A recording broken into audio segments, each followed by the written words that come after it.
Hi, welcome to my world. I'd like to give you a little context about who I am and how I've lived my life.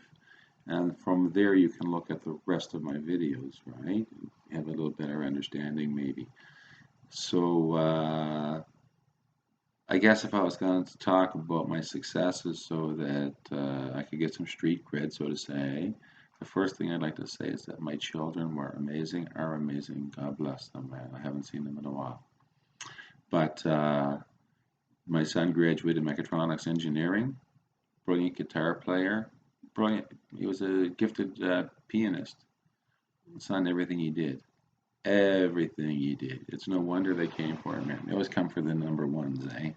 Dirty dogs. But anyway, and my daughter graduated high school with honors as well, and she told me she was going to be a hairstylist. She wanted to be her own boss and everything. And I said, I have no doubt whatsoever, and that's fine by me. She was also co-president of student council with her best friend, young lady who I also considered to be my other daughter. She was being raised by her grandma in much the same way that I was raised by my grandparents. Beautiful young lady. She went on to become a teacher. Beautiful children, man. So a lot of things come down to nature v nurture and all that. I believe it's more nurture, and I believe it's about creating gifted environments, and I believe that's in your home, that's in your business, that's in the teams you coach, that's everywhere you go. You must have a value add. So I came to Toronto in 1986 before I had my kids. I wanted to come here and provide a life for my children eventually. I was tired of working 6 months of the year in Nova Scotia. Proud Blue Noser, happy, happy, happy. Love the oceans, but there just was no economic opportunity there for me to raise children and have a really nice life. So I came to Toronto where I thought the streets were paved with gold, and they were. First night here, I drank my last 50 I had in my pocket. The next morning, I woke up penniless. November, I guess it was. And by 2010, with the help of my wife of 25 years, God bless her, we became multimillionaires.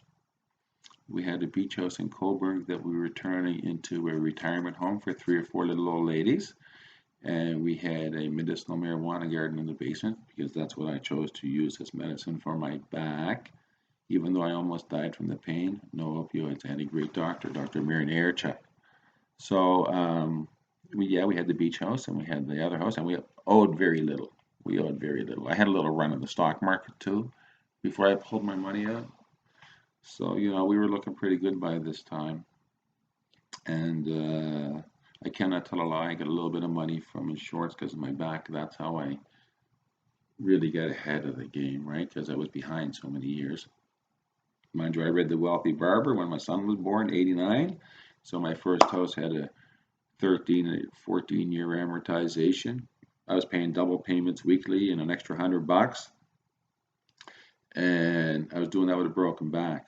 Don't ask me how we did it, and took the kids every day to ballet or gymnastics or soccer or hockey or kickboxing or you name it, piano lessons. Every day they had something to do. If not, I'd drop one, go drop the other one, come back, pick up the first one, go back, hit the second one. Or sometimes I would volunteer. I love to volunteer at those places, right? I like to get involved. I'm not the kind of person that wants to sit there. I'm a little slower in my old age, but anyway, that's how it was. And so I'm multimillionaires. We had the garden, I think I mentioned, for the marijuana patient, the two properties. Oh, and the daycare. We had a daycare business going where we subsidized it basically. I wouldn't say that, but we didn't take any government subsidy where we could have doubled our income. We were happy to live on what we had. We didn't need the government extra money. And as far as I was concerned, the people were great people and they paid a fair amount of money for daycare. There's no need for the government to have to chip in. I'm sorry. Oh yeah, I was also did psychological testing for the government because, well, they wanted to know what I could do for a job, right? After my back injury and everything. It is a birth defect, but it was asymptomatic until it was injured. So They found out that I was in the 93rd percentile of being able to use the complex and the abstract even in unfamiliar formats. They also found out that I make my own tools. When they told me I make my own tools, I said, "What are you kidding me, man?" I said, "Everybody makes their own tools, even monkeys." I said, "They use that stick." He said, "No." He said, "They're copying. They saw somebody else do it." He said, "But you actually make your own tools." So I was quite thrilled to hear that. And there was a couple of other things, like I had a really high-end doctor one day talk to me about Maslow's and about how when you get to the peak, that's when you get time and space. Ties into sports. It's all life, time and space, baby. And he talked about how when you get to the time and space aspect of it, that's where the roads diverge. You know Robert Frost. Two roads diverged in the yellow wood. I took the one less traveled. It's made all the difference. So he told me that when the roads diverge and we get to the pinnacle where we have, like I told you, I was a multimillionaire, I was rich, I was doing what I wanted to do and achieving what I wanted to achieve. He told me that when we get to the pinnacle, the roads diverge and we go greed or we go legacy. He told me that I was a legacy person. So you put all this together and I understand that I'm here for you guys, for everybody. Doesn't matter what your race or sex or gender or anything. Doesn't matter, man. Doesn't matter. It's not what it's about. It's about higher level thinking. That's what it's about. And it's about enjoying your life. I told you already. Do your best, never quit, have fun, right? Have fun is the third thing in there, man. There's only three in the recipe of life. Do your best, never quit, have fun. There's only three items in the recipe, and have fun is one of them.